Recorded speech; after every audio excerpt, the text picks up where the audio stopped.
200 kilometre একটু কিংবা একটু আগায় যেয়ে ঘুরতে গেলে আমাদের খুব হয়, কিন্তু এর ফলে হয় কি যে যে যে রাস্তায়, যে মেইন রাস্তায় যে গাড়িটা থাকে সেই গাড়িটা তাড়াতাড়ি যেতে পারে।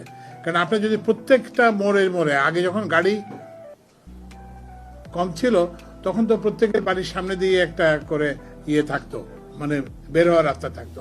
তো এখন তো আর এটা সম্ভব না, বুঝতে হবে যে গাড়ির সংখ্যা বাড়তেছে, তো সেই জন্য আমাদের একটু ঘুরে আসতে হবে। ঘুরে না আসলে হবে কি যে মেইন রোডের যে গাড়িগুলো সেগুলো তো আর চলতে পারবে না, কারণ সবাই যদি ঘুরতে থাকে। এখন এটা মুশকিল হচ্ছে কি যে আমাদের তো এই যে সড়কের যে খাতটা, এটা কিন্তু বেসরকারি খাতে।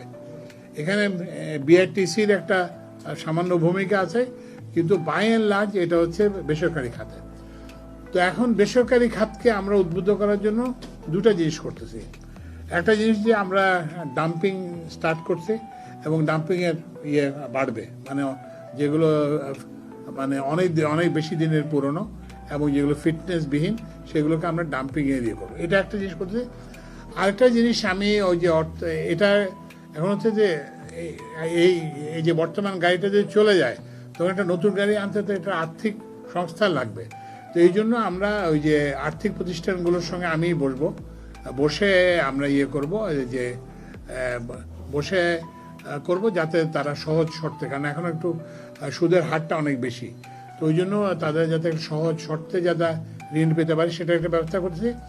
আরেকটা জিনিস আমরা বাণিজ্য মন্ত্রণালয়ের সঙ্গে আলাপ করতেছি, সেটা হচ্ছে যে আমাদের এখানে যে গাড়ি দ্রুত খারাপ হয়ে যায়, মানে নিম্নমানের গাড়ির, তো এরকম একটা আইডিয়া বিভিন্ন জায়গা থেকে দেওয়া হয়েছে যে যে একটা দেশ নির্ভর মার্কেট হওয়ার ফলে যে আমাদের এই মানে সড়কের যে যানবাহনের গুণগত মানটা বাড়তেছে না।